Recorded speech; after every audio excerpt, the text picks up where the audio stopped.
Este hombre tenía todo. Era el ejecutivo más joven en la historia de General Motors. Ganaba una fortuna, salía con actrices y lo tiró todo por la borda para perseguir un sueño. Un sueño que terminó con él esposado, en una habitación de hotel, frente a un maletín que valía $24 millones. Su nombre era John DeLorean, y la historia de cómo pasó de ser una leyenda de la industria del automóvil a un hombre detenido por el FBI es una de las caídas más brutales que jamás hayas escuchado. Quédate, porque el giro final te va a dejar sin palabras.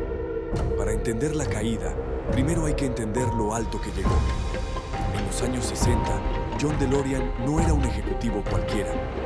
Era un ingeniero brillante. Mientras el resto de los jefes de General Motors usaban trajes grises y peinados aburridos, DeLorean vestía como una estrella de rock, se hizo cirugías, adelgazó y se codeaba con celebridades de Hollywood. Pero no era solo imagen. DeLorean fue una de las mentes clave detrás del Pontiac GTO, el auto que muchos consideran el primer muscle car de la historia. Ese auto encendió a toda una generación. Gracias a éxitos como ese, DeLorean se convirtió en el jefe de división más joven que General Motors había visto jamás. Estaba destinado, según muchos, a llegar a la presidencia de la compañía más grande del mundo. Y entonces, en 1973, hizo lo impensable. Renunció. Dejó atrás el sueldo, el poder, la seguridad, todo. ¿Para qué?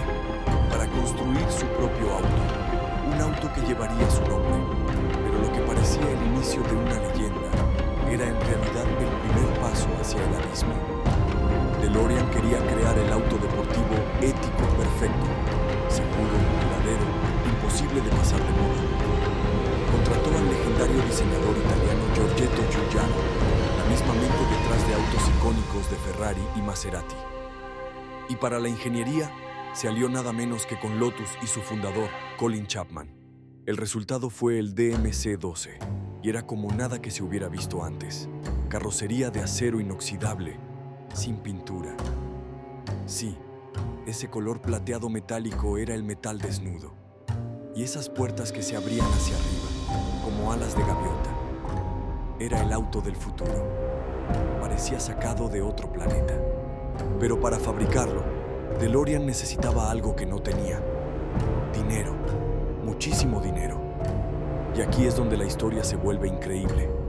El gobierno británico, desesperado por crear empleos en Irlanda del Norte en plena época de conflicto armado, le ofreció un trato. Le entregaron más de $100 millones en ayudas para que construyera su fábrica cerca de Belfast, en una zona golpeada por la violencia y el desempleo. DeLorean tenía su fábrica, tenía su auto, tenía el dinero de todo un gobierno. En 1981, el primer DMC-12 salió a la venta. El sueño, por fin, era real. Pero lo que nadie sospechaba era que ese sueño ya estaba podrido por dentro. Desde el primer día, todo empezó a salir mal. La fábrica, construida a las carreras y con trabajadores sin experiencia, producía autos con serios problemas de calidad.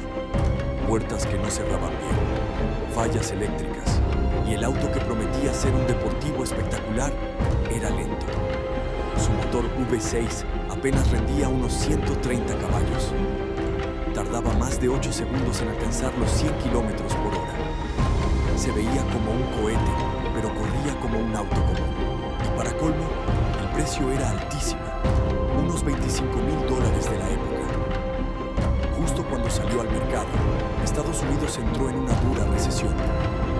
Nadie quería gastar esa fortuna en un auto lento con fama de defectuoso. Los DMC-12 se acumulaban sin venderse.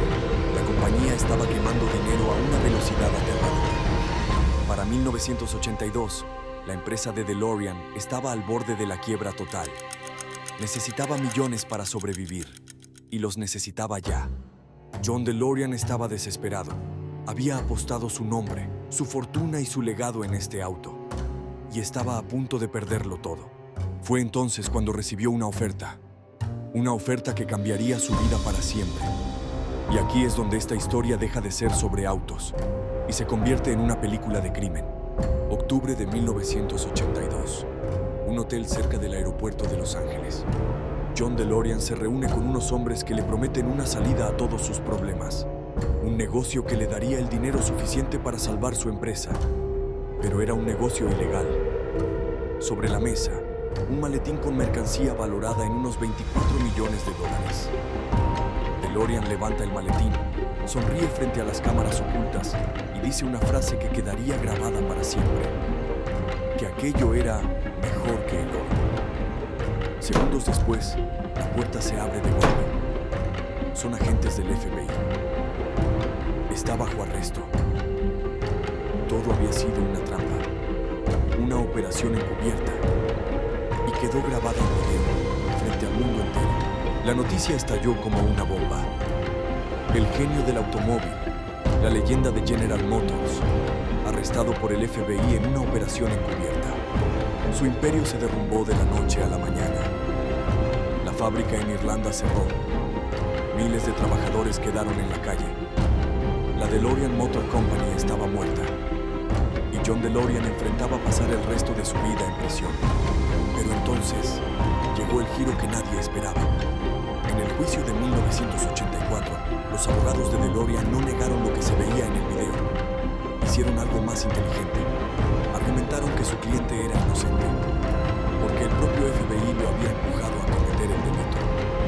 Que sin la operación encubierta, sin los agentes tentándolo, DeLorean jamás habría buscado ese negocio. En inglés se le llama entrapment, inducción al delito por parte de las autoridades. Y el jurado le creyó. John DeLorean fue declarado no culpable de todos los cargos. Un hombre grabado en video en plena operación salió libre. Pero aunque ganó en la corte, ya lo había perdido todo. Su empresa, su fortuna, su reputación. El sueño estaba destruido para siempre. Y aquí es donde esta historia da su última vuelta de tuerca. La más increíble de todas. Porque el DMC-12, ese auto que fue un fracaso comercial absoluto que casi nadie compró, estaba a punto de volverse inmortal. En 1985, apenas unos años después del colapso, se estrenó una película que lo cambiaría todo: Volver al futuro. ¿Y qué auto eligieron los cineastas para construir su máquina del tiempo? El DeLorean. De pronto, ese auto que la gente había rechazado se convirtió en uno de los vehículos más famosos de la historia del cine. Una leyenda cultural, un ícono para siempre. Y esa es la gran ironía de esta historia. John DeLorean quería construir un auto que lo hiciera inmortal. Y lo logró, pero no como imaginaba. No por sus ventas, ni por su velocidad, ni por su calidad, sino por una película y por un escándalo que jamás pudo controlar. John DeLorean murió en 2005, pero su auto, con sus puertas de gaviota abiertas al cielo, sigue vivo. Si te gustó esta historia de gloria y ruina, suscríbete, porque cada semana desenterramos los secretos más oscuros y fascinantes del mundo del motor. Y dime en los comentarios, ¿qué auto legendario quieres que cuente en el próximo video? Nos vemos en la próxima.